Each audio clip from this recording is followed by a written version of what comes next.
Good morning, boys and girls. I am so excited to share this story with you today.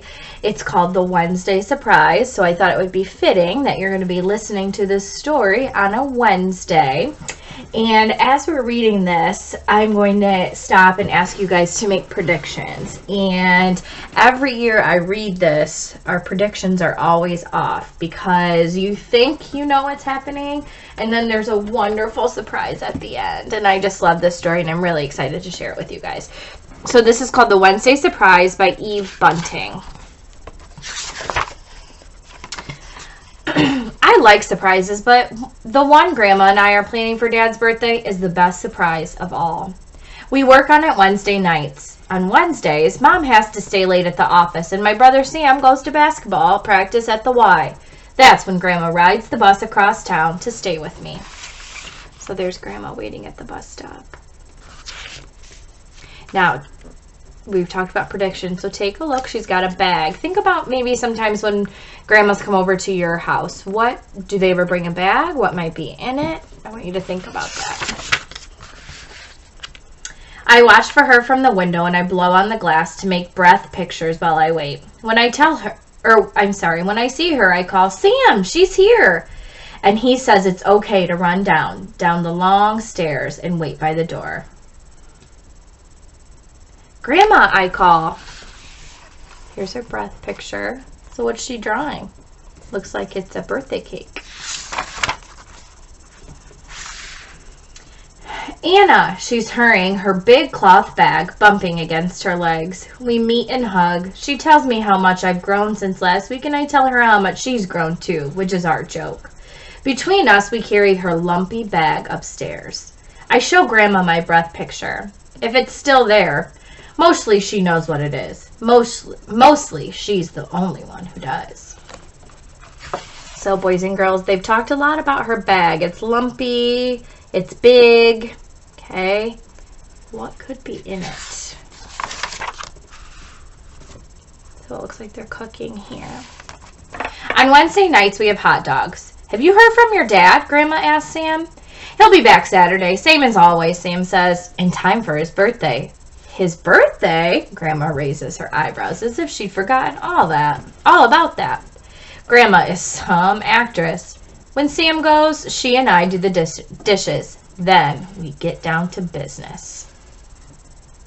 What do you think business is? The business that they're getting down to is? What does it look like is in her bag? Books.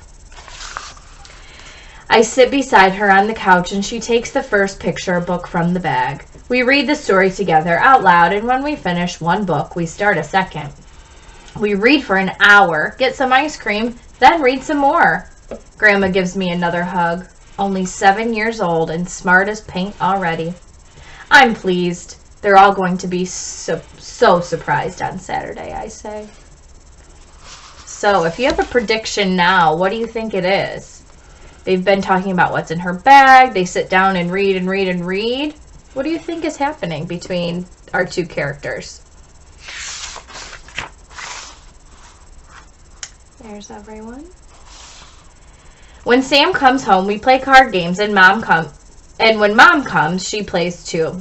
You'll be here for the birthday dinner? Mom asks as Grandma's getting ready to leave. Oh, yes, the birthday, Grandma says vaguely, as if she'd forgotten again. As if we hadn't been working on our special surprise for weeks and weeks. Grandma is tricky. I'll be here, she says. And Dad's home. Sam walks Grandma to the bus stop. As they're going down the stairs, I hear him say, "What have you got in this bag, Grandma? Bricks?" That makes me smile. Papa comes home Saturday morning, and we rush at him with our happy birthdays. He has brought Sam a basketball magazine and me a pebble, smooth and speckled as an egg, for my rock collection. I found it in the desert close to the truck stop, he said. It was half covered with sand. So boys and girls, I want you to pay attention to the fact that they brought up the bag again. Sam's carrying it now, and he says, "What's in here, Bricks?" So notice that the little girl and the grandma are the only two who know what's in the bag.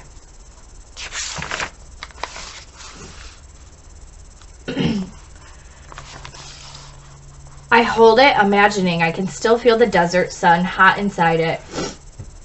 How long did it lie there? What kind of rock is it? Dad has stopped to pick wildflowers for Mom. They're wilting and she runs to put them in water. Then Dad has to go to bed because he has been driving his big truck all through the night. So here are the flowers, and here she's studying her rocks. While Dad sleeps, Sam and I hang red and blue streamers in the living room. We help Mom frost the cake. We've made Dad's favorite dinner, pot roast, and our gifts are wrapped and ready. I watch for Grandma and help carry the bag upstairs. Wow, Sam should feel how heavy it is now. Grandma has brought a ton of books. We hide the bag behind the couch. I am sick from being nervous. Grandma usually has seconds, but tonight she doesn't. I don't either. I can tell Mom is worried about the pot roast, but Grandma tells her it's very good. There's everyone working together in the kitchen.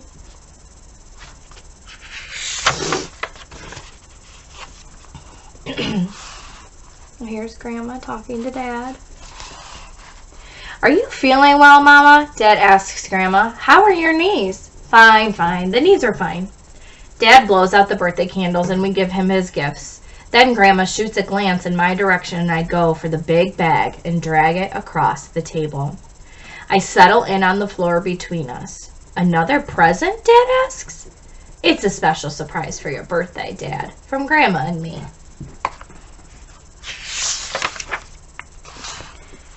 My heart's beating awfully fast as I unzip the bag and give the first book to Grandma. It's called Popcorn.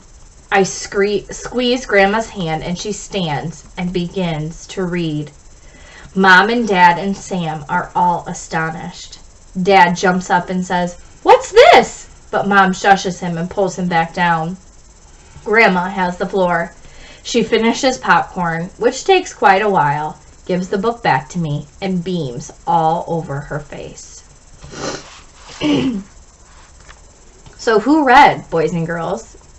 It was Grandma. So was Grandma teaching the little girl to read?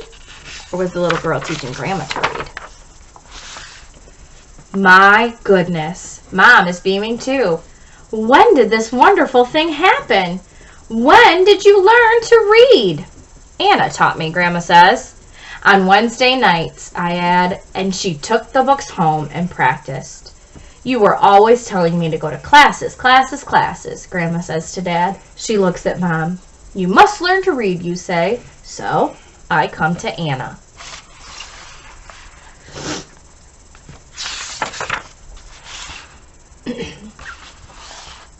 I giggle because I'm so excited. Grandma reads and acts out The Easter Pig and the Velveteen Rabbit. It's much smarter if you learn to read when you're young, she tells Sam sternly. The chance may pass along with the years. Sam looks hurt. But I can read, Grandma. Nevertheless, she takes out another book. Are you going to read everything in that bag, Mama? Dad asks her. He's grinning, but his eyes are brimming over with tears, and he and Mom are holding hands across the table. Maybe I will read everything in the world now that I've started, Grandma says in a stuck-up way. I've got time. She winks at me. So, Anna, what do you think? Was it a good surprise? I run to her, and she puts her cheek against mine. The best ever, I say. Oh, boys and girls, I hope you love that story as much as I do. I love it because it talks about how special reading is and time with your grandparents. And it was just such a wonderful, unexpected surprise. So I hope you loved it as much as I did. Have a great day.